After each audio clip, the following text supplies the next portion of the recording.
Thank you all for coming, and those that are watching the recording afterwards, thank you very much. Very happy to have, even if it's a hybrid, we're happy to have our Manufacturers Council meeting back in person, and so we can have a little bit more discourse and get to see some faces, which is nice. Not that we didn't have them on Zoom, but sometimes it's a lot of black screens. So I'm just happy again to see everyone, and welcome those that are able to make it here.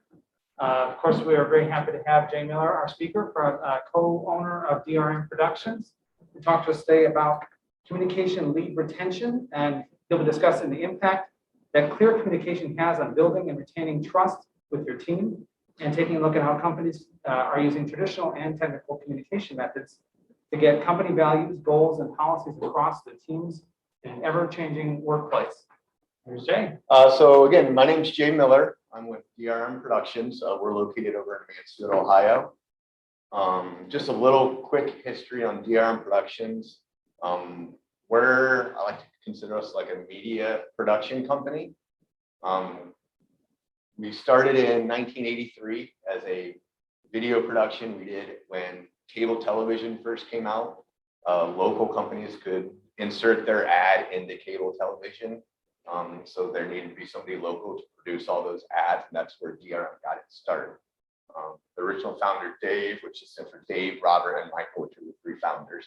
Dave actually had his background in, he did photography and slide projection. So he would go into corporations and have like 8 to 12 slide projectors. That's how far back this is. And would run through corporate presentations, but it was almost like video because the slides were flipping so quick. Some of the old stories that he has where he was changing 8 or so slide projectors, and I'm like, well, that's like a 30-second video. But, it's been interesting. So that's where we got our start. Communications and technology, I guess, has been our underlying focus throughout. You can see through the 90s, we grew into multimedia design, which was some animation and flash design.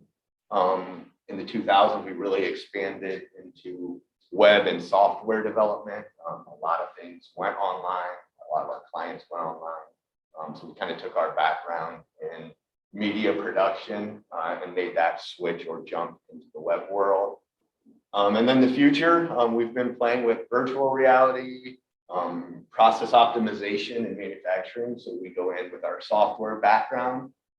We look through, what are you guys doing now? How's it working? And can we implement technology to help life a little better? So some of those wins there are what we're going to kind of talk about today, things I've seen places or things I've seen not to do. And then digital signage.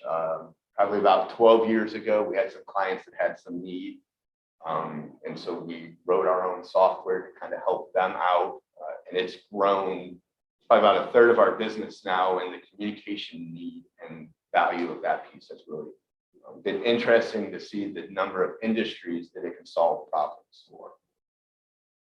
So that's a little bit of background on DRM. Again, our underlying focus is we are technology and communication. So I meet with clients, I try and figure out who they're communicating with, where those gaps are, and then is there technology that we can use to implement it. My background, so I started out, my grandpa was a ham radio operator. So I sat on his lap as a kid, W860 Big Ben here, and we'd spin that dial, and we talked to people all over the world. So I really, at a young age, realized the world's not as big as we think, because I was just talking to somebody in Spain and China, and I didn't know what they were saying, but you could hear them. So as ham radio transitioned into computers in the digital world, that's how I made that transition. I started working at a dial-up internet company in the 90s in high school. I was their phone support. So anybody had problems to call in, I'd go do on-site repairs. Home PC support is not somewhere anybody wants to be. I would open up cases and find like an entire cat worth of hair inside the computer. But there were some interesting years. I learned a lot. I learned a lot about customer support, helping people through that. So that background was really valuable. They gave me an opportunity to learn to write software. The only way I could get off answering the phones was learn to write code. So I real quickly went out, bought some books, started writing code. I attempted college twice. I went to Ohio State and then I went to a tech school, and I didn't make it through either. They were just far enough behind with technology and it was moving that I could buy books quicker. And then when I compared the cost of textbooks through a school and textbooks at Barnes and Noble, there's a big difference in price there. So I became a software developer. I wrote code for the next 20 years. Crossed paths with the D of DRM. The 2000s as they got into that web development. They were more on the design side. I had a coding background. So came on board and those two worlds kind of meshed. And then that's where some of this happened. So how do we really take that communication background and apply a lot more technology to it? So that's my background, kind of how I got here. I also have, so my dad's in manufacturing. My brother is too now. He just took over my dad's company. They make airline galleys. So I worked there right before I started the dial-up internet. So I worked for my dad for about a year in manufacturing. I learned don't wear cloth gloves on the drill tap. So that was interesting. So, and I've always kind of kept my hands in. We've had some interesting dinner table conversations about, I always argue that we manufacture software and our raw elements are zeros and ones.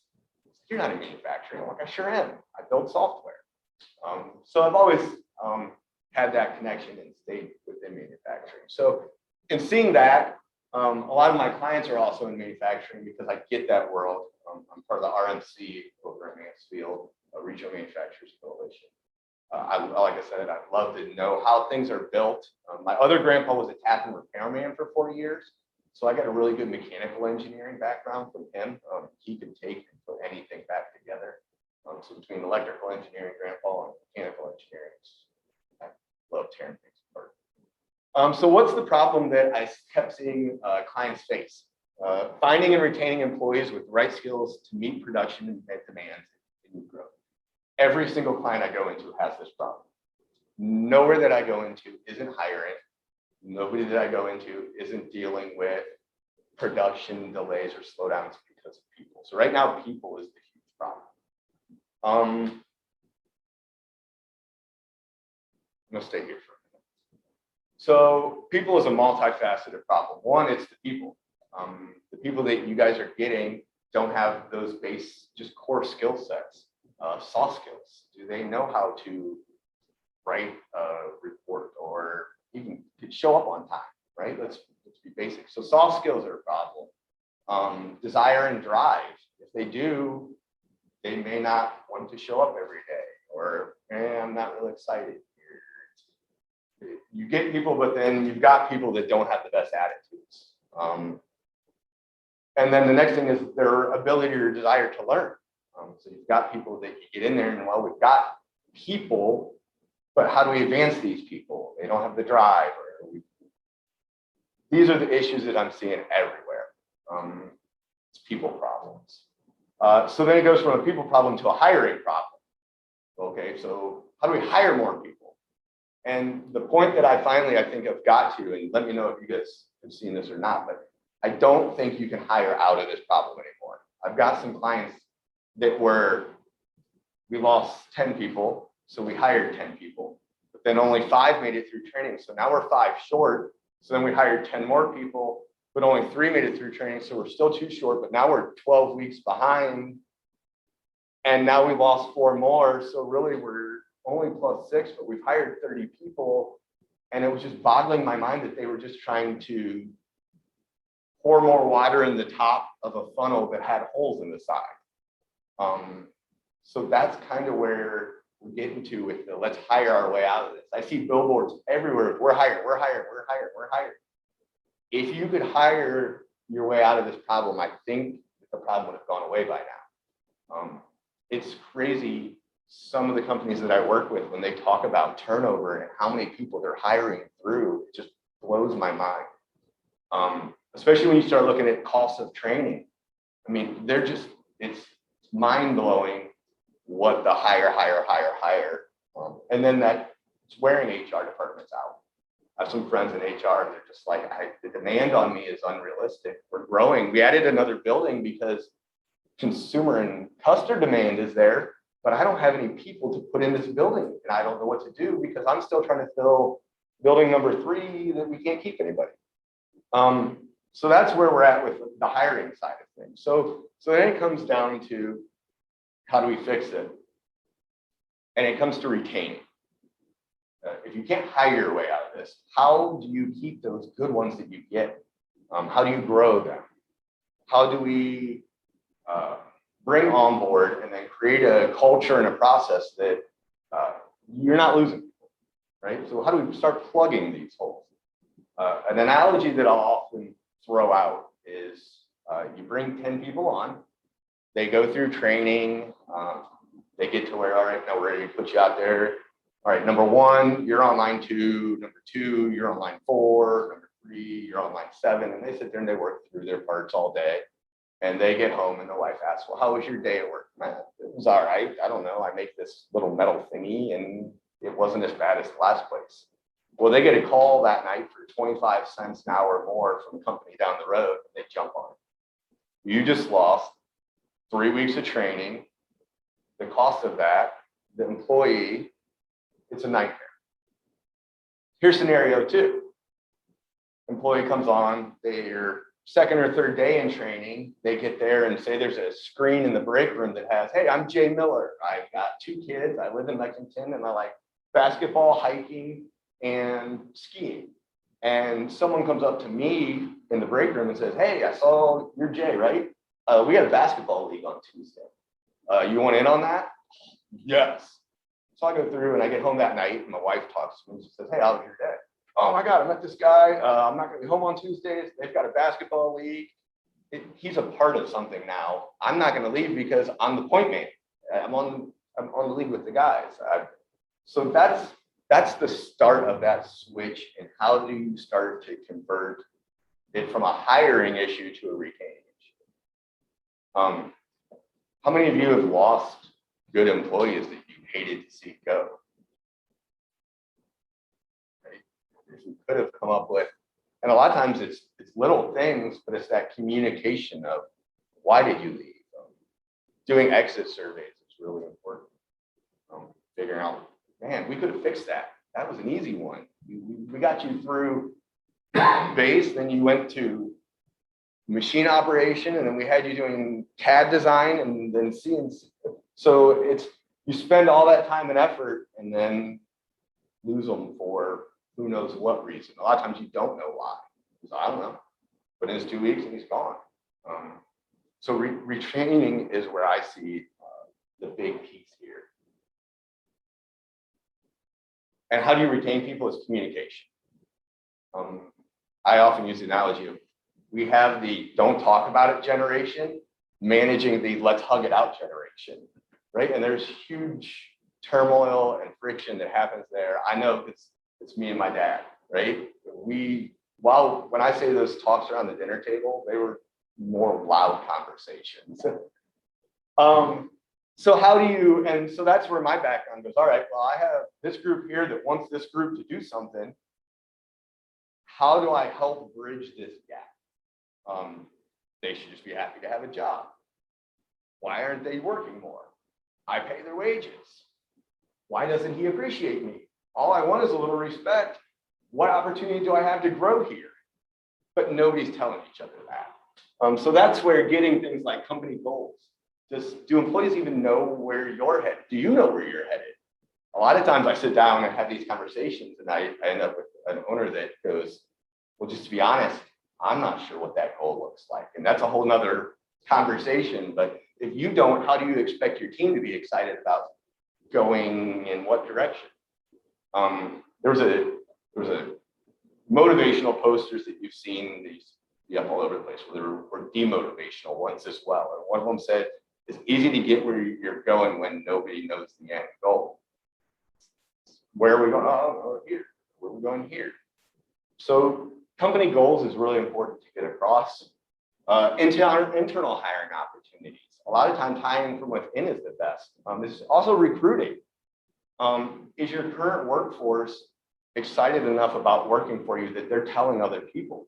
A lot of my staff, we're small, we've got 15 employees, but a lot of them come word of mouth because I already know and trust you. So if you refer someone, not only do I trust your opinion of who they are, but they have a level of responsibility to you then to show up, because if you refer someone in and you don't show up, it's on me now. I like working here.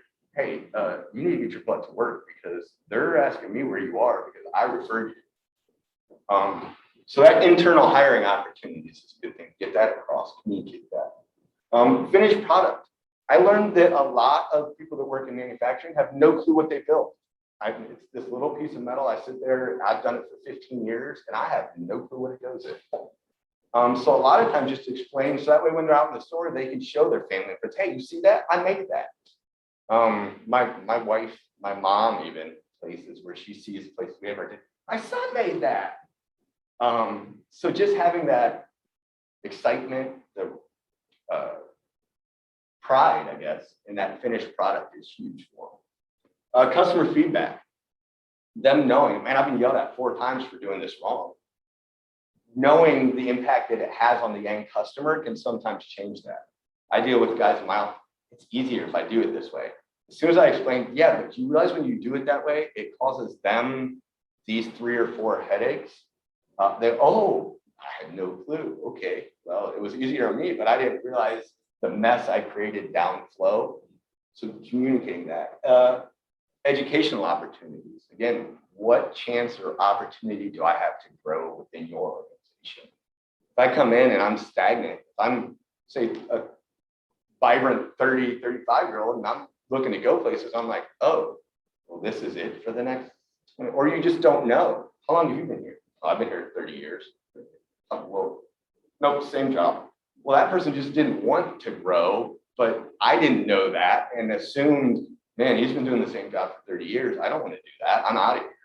And I just quit because the guy next to me liked what he did for 30 years.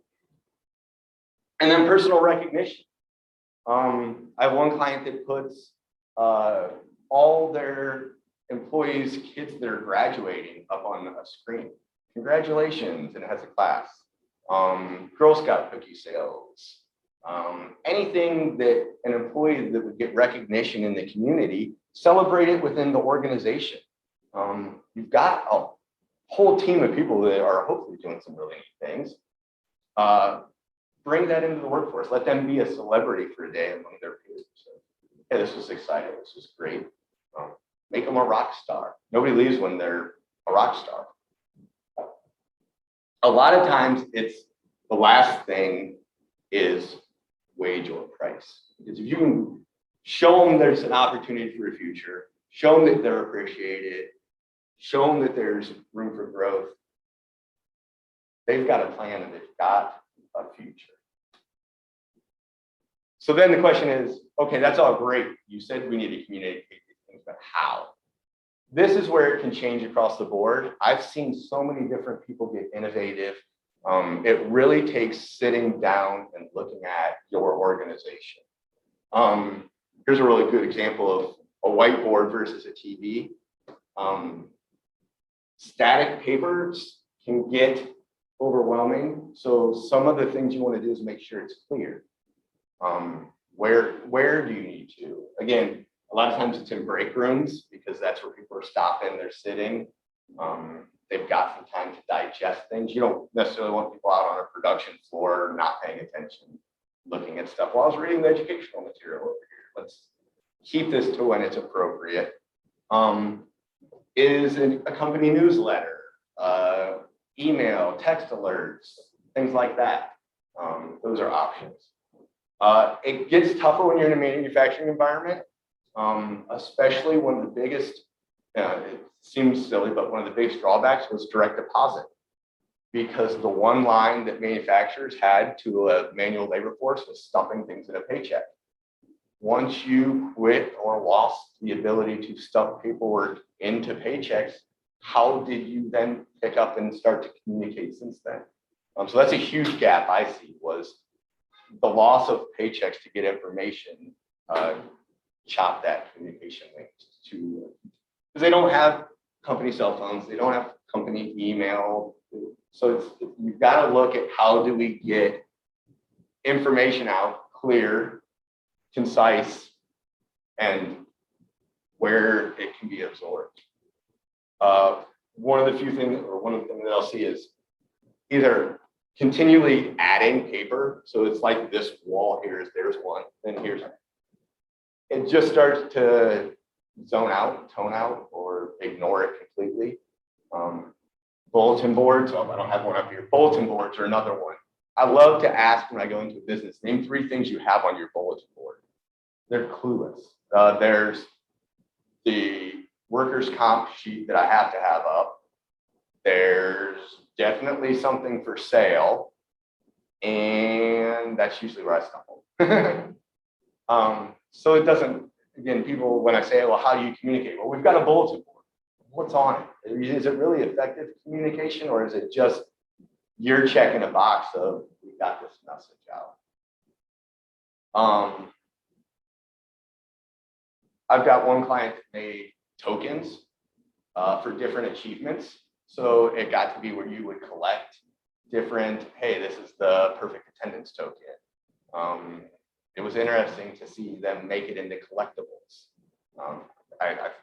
As you get a younger workforce too, that is more into gamification, I'll call it, where they're used to do an activity, get a reward, do an activity, get a reward, or make it into a game where I got more tokens than Tom, and whoever gets the most tokens this month gets half a day off, or whatever it might be. It's gamify it. That's been a really interesting approach or strategy that I've seen different people take that works really well. And again, it's simple stuff, but the impact that it has is astronomical in retention. Again, we can't hire our way out of this. How do we retain people? Well, I've got 2 more tokens to get, and I'll have the full set. So I've got my 3-year token. Oh, I guess I give blood, and I just got my 3-gallon kit. So I'm like, man, I want that 4-gallon one. Keep tapping me. But it's little things like that that make a big difference. I have one client that had an issue with people, nobody shows up on time. He owns a landscaping business. He's got different crews that go out. I can't get people that want to show up regularly on time, and then that sets, if one guy's not here, the whole truck can't go out, and I got 6 guys sitting here that I'm paying. It's a huge issue for him. He came up with, if you show up on time every day for the week, you throw a dart at a dartboard, and that's how much of a bonus you get that week. And it might be, I think he did every day you show up on time, you get a dart and you throw.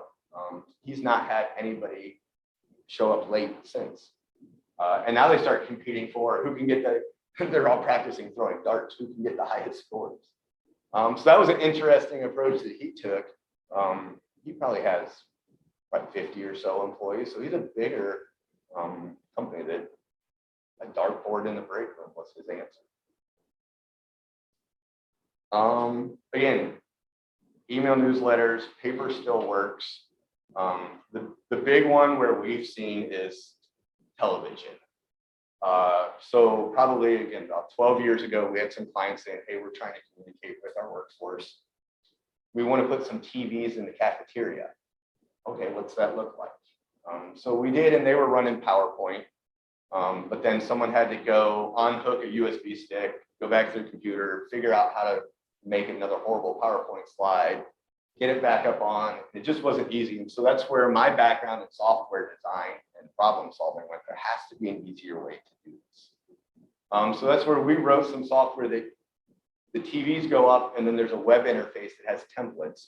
There's like a congratulations, there's a happy birthday, there's safety slides. So it makes it really easy to create good content and get it on the TVs. The weird advantage that I found with television is that anybody that's probably under about 45 was raised on television. We were set in front of it and said, here, watch this, which ironically now means we'll do anything those devices tell us to. So if you put it on a TV, it's amazing the impact that that has on anyone, I'll say, under 45. Here's another analogy that I use in that is, so somebody has a safety meeting, and in that meeting they talk about safety eyewear has to be worn on the production floor at all times. Well, Mark and Sue are in that meeting. Steve isn't. 2 or 3 days later, business goes on as usual, and Steve shows up. Hey, looks around, Most people are wearing them. So he goes up to Mark. Hey, what's going on with all the, I see everybody wearing glasses now. Oh, they had a safety meeting the other day. You know how that is. It'll wear off soon. Versus going, Sue has her on. She went to marketing.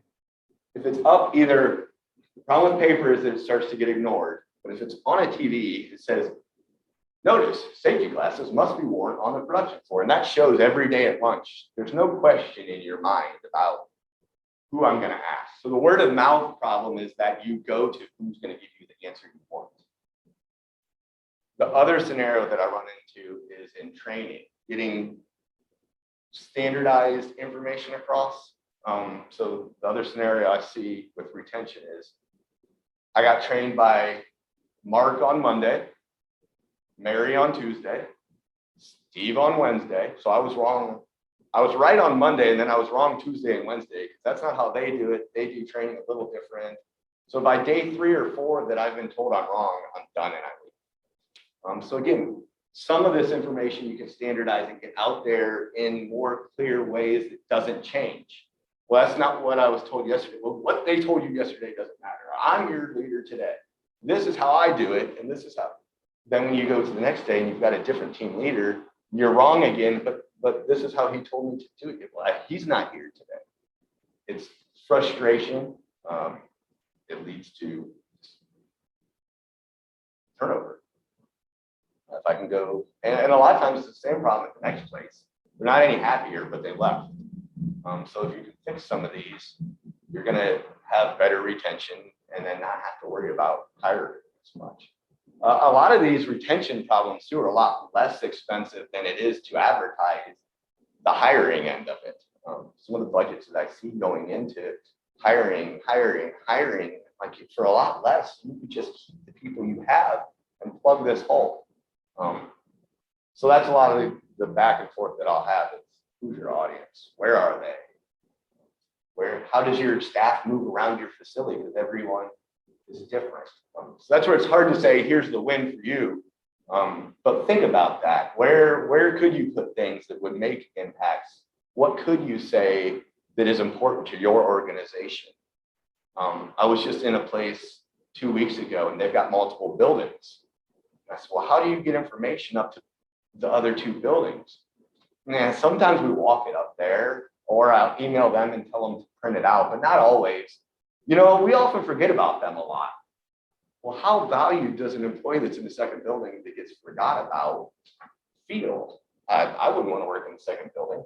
Hey, you're getting promoted to the other building. Oh man, that means I'm going to get forgotten, and we're all up there alone. So that's where, again, using something that's web-based so you can get that same message out and everybody feels important across buildings. Anything, I guess I've been talking at you guys for a while. Any thoughts or feedback? Is any of this resonating? Basically, you're going back to where it's done. Right. You know, in the 80s, everybody had football teams, everybody Yeah. had running clubs, everybody had volleyball teams, basketball teams. They sponsored all the youth sports. Yep. And you don't see it.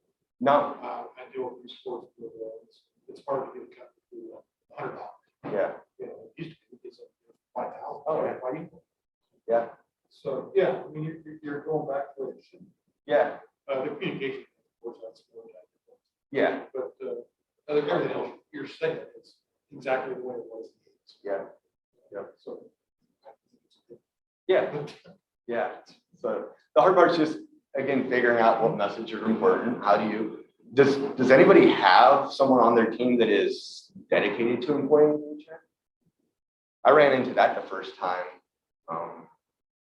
about a month ago, a large corporation, and I was talking to them. I said, you know, actually, here in about 3 weeks, we have someone coming on in the HR department whose job is employee engagement. So it was interesting to hear that they specifically hired someone whose only position is to make sure the workforce is happy, knows what's going on, what do you guys need. It's been an interesting shift. So the part I like about it is everybody meets in the middle. It's not a top-down or a bottom-up approach. We're all in this together. We all want to move forward. How do we all do this? And how do we all?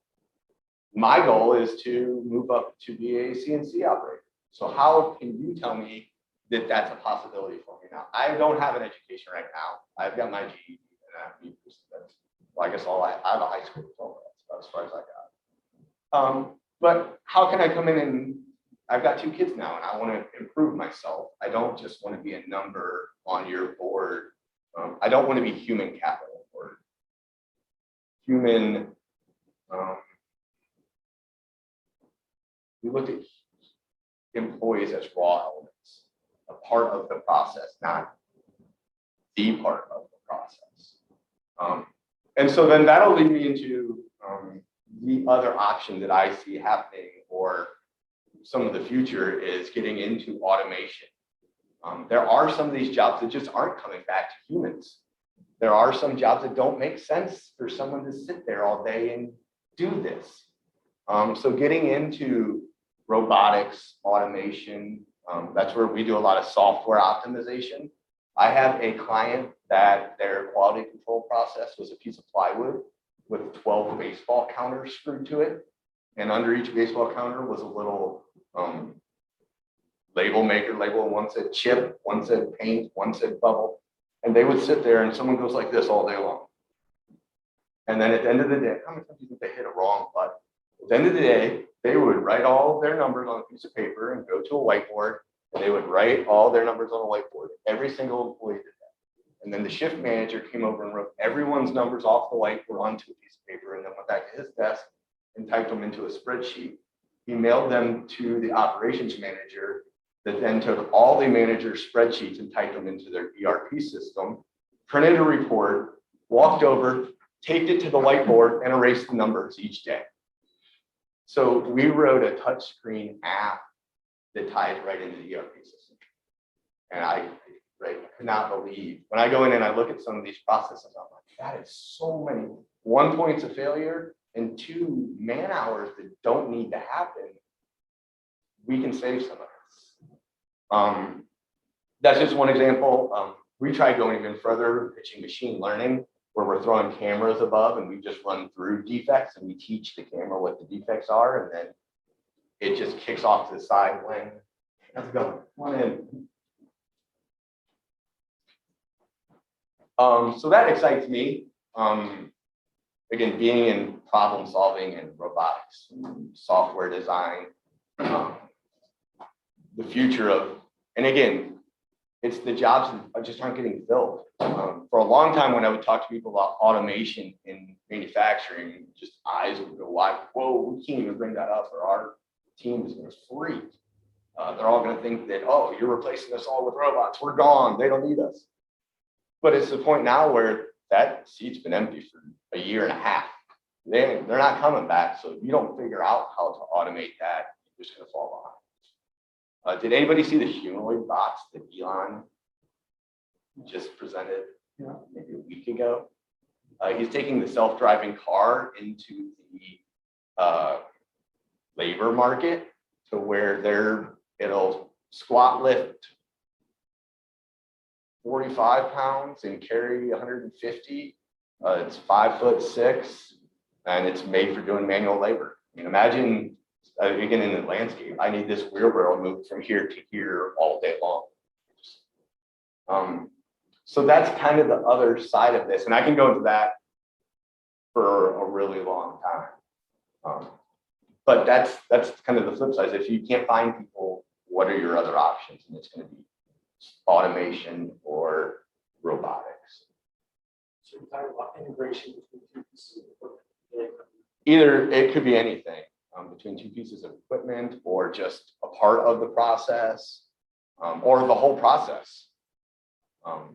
It could be as bigger. So that's where I like to, again, walk around, see how things work, and then go, well, what if I'm the kid that asked why. I just got bigger, right? I still go, well, why do you do that? How's that work? Okay, well, why does it do? And I just keep asking questions until usually it's the business owner. I'm walking around with it because not sure why we do that. Hey, does anybody know why we do this? Let's write that down and talk more. There's usually a lot of the things that you just get going and you don't think about it. So again, there's not a cookie cutter, but It could be, that was just one part of their process, was the quality control counter was at the very end.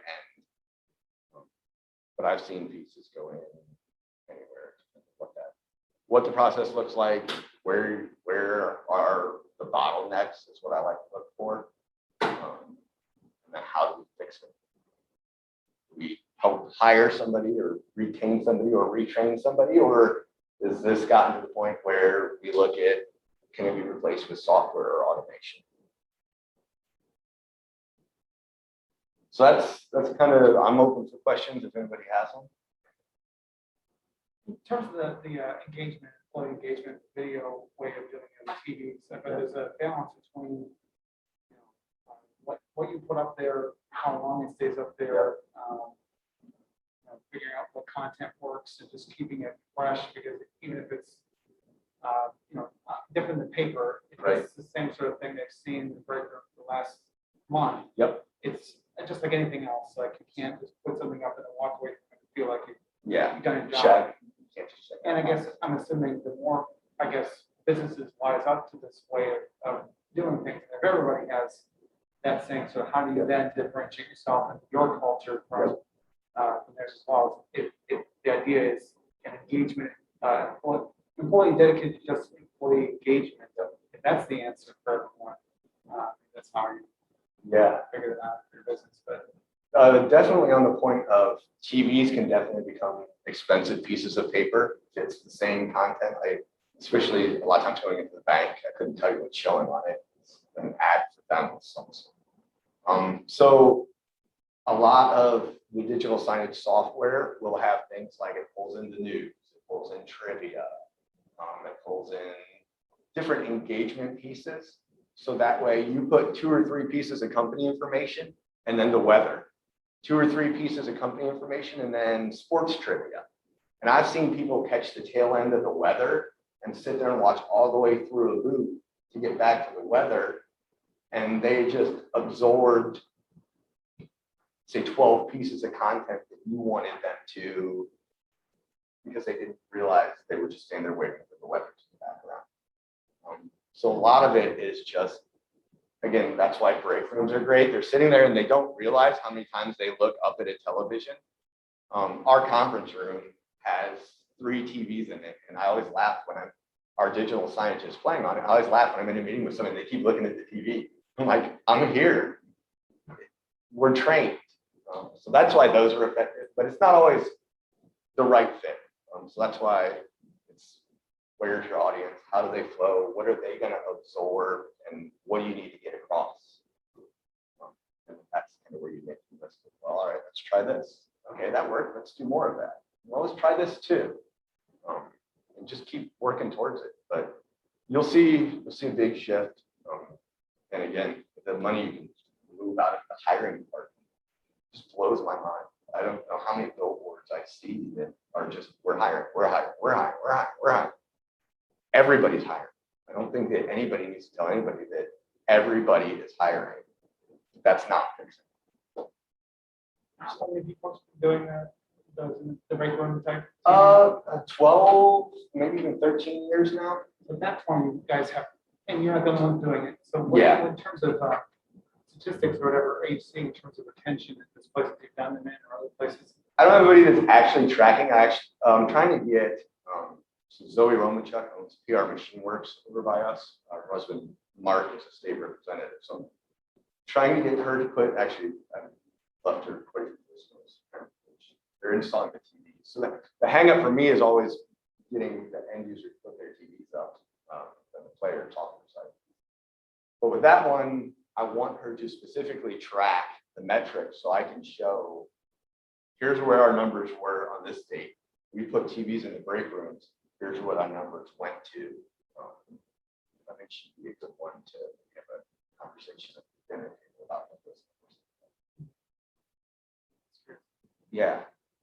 I have it in retail on point of sale purchases, and upsells, and retention, and things like that. So I know people are looking at TVs. I know people listen to TVs. I don't exactly know what the impact on the retention is.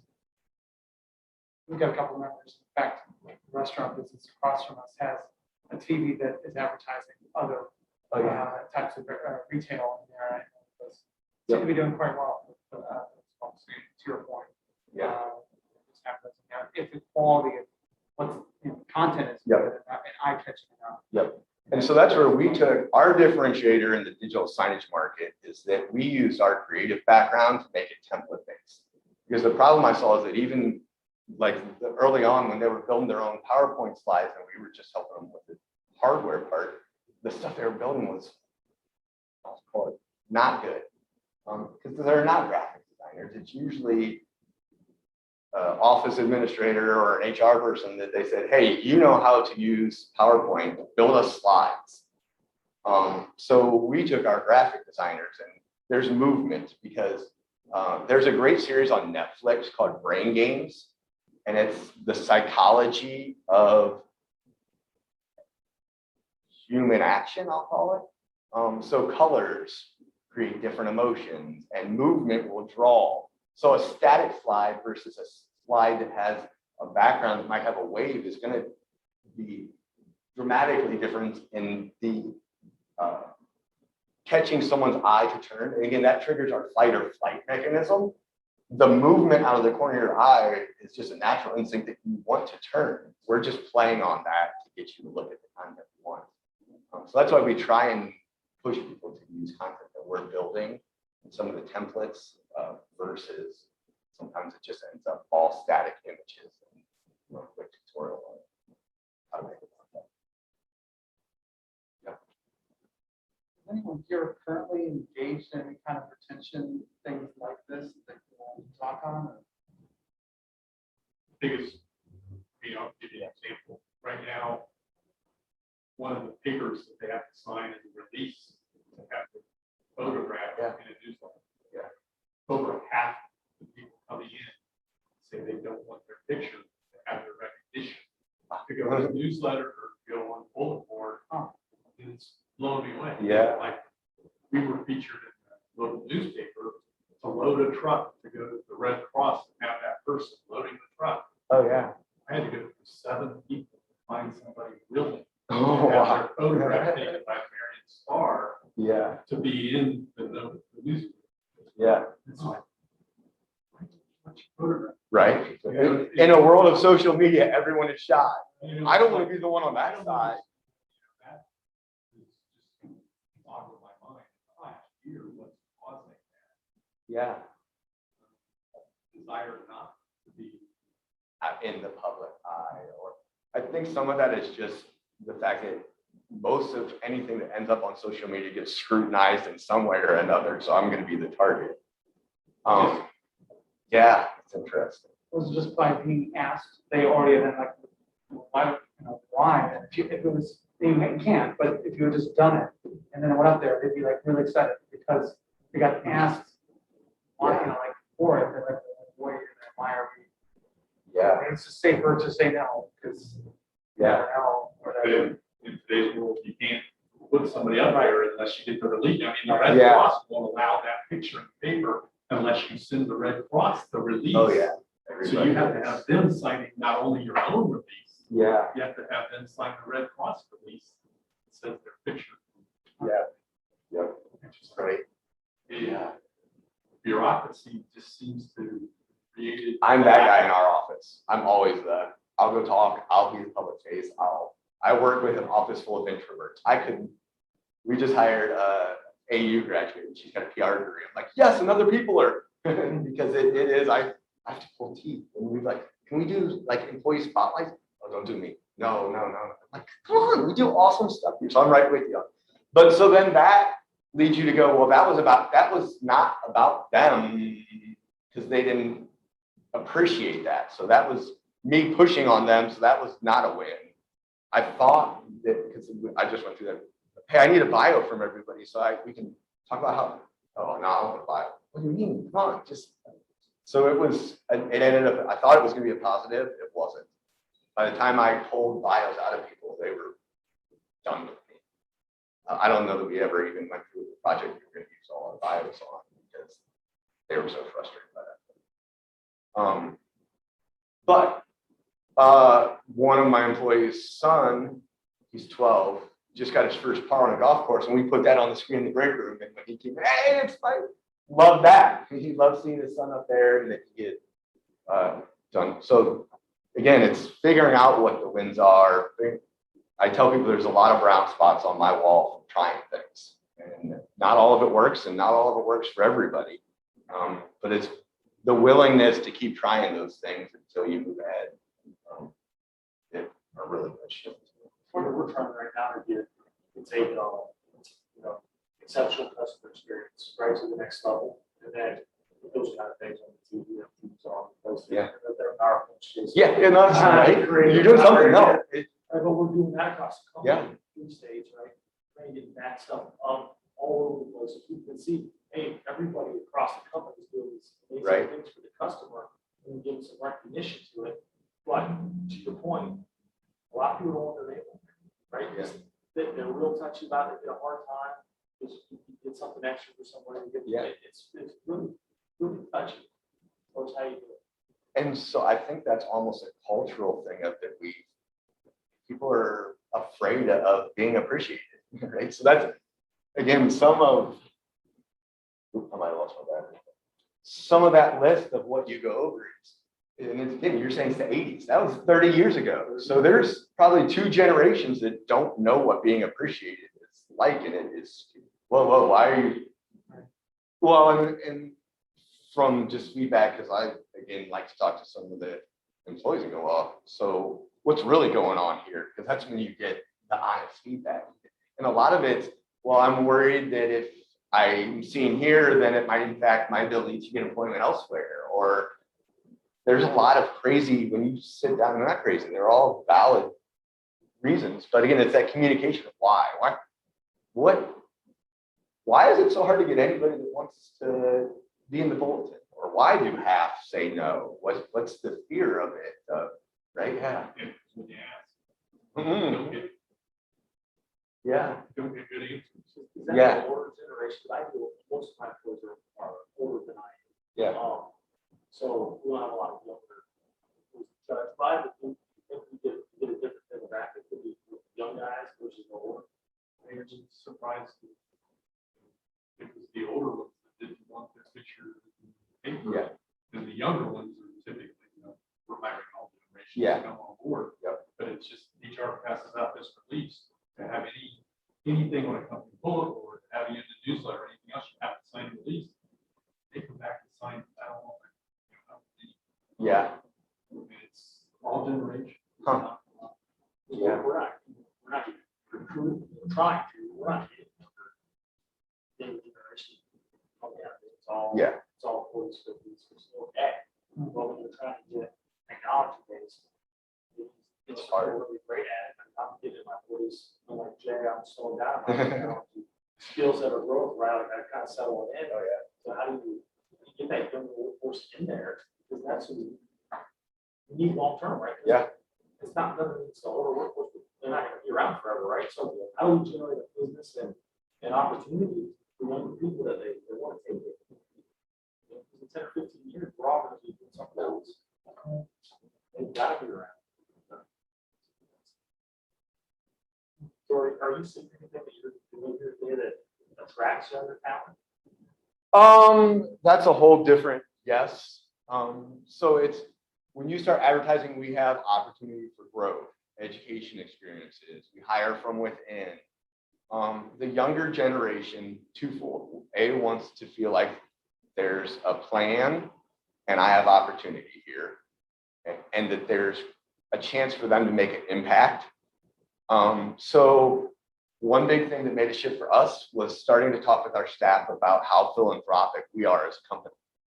So we give back a ton, but we realized that we didn't talk real well about how much we give back to the community.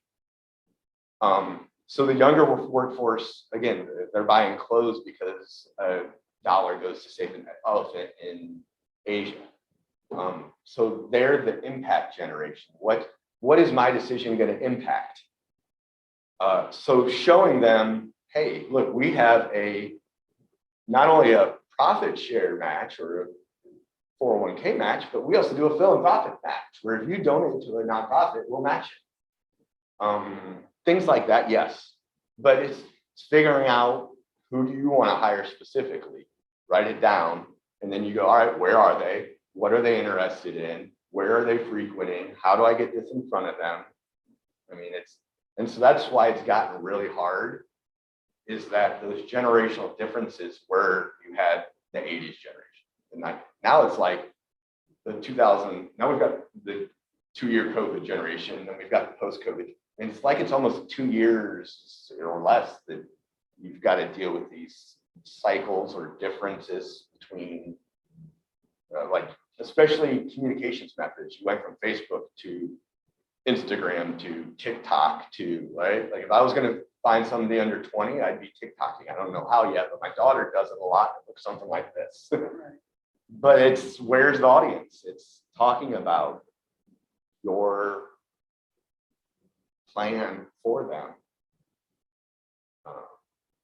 And it's upfront. With one aspect, the B Corporation, has that made an impact, I guess, in hiring younger folks who are? Plant, it may be in some of the office and sales and some of those types of things that more educated. For us right now, trying to run a three-shift operation, trying to work with people that don't want to work overtime. It's hard. You know, they're willing to take a pay cut Oh yeah. to be able to go work day shift more, you know, Right. not work. Yeah. Shifts. So it's just trying to learn the difference of what it was 2 years ago versus today. And what's important, I see a lot more companies doing more shorter shifts that are part-time. Like we can find part-time people all day long. So we now have 8 shifts. Yeah. It's crazy, but that's, You're in manufacturing of a widget or something like that, you can do that. Yeah. Manufacturing business that requires, you know, it's very expensive to shut down every night, sanitize it, you know, so you know, can we go to more per shift employees? it's not, Awesome. yeah, Do it's that. capacity. Yeah. You know, with the way we base our plans in the past. Oh, yeah. Yep. So then you, our customers saying, we can go. Right, that's horrible. That's, You know, and that's not something we ever used to have to do. no, Today it's an allocation type process. yep. Which is not the bottleneck that a business wants to have. I could produce more and I've got more, but I just can't produce more. So, and that's where I stay up all night not sleeping and thinking through this of how do we, some of that's automation of we can't fill it. So we've got to automate it. People don't want to work at night. Robots don't complain. So that's where my only option is to start automating things or going. Like it starts to become a survival as the business, not a what am I doing to get less people in my building. There's not people here that I can do this with. So how do I survive?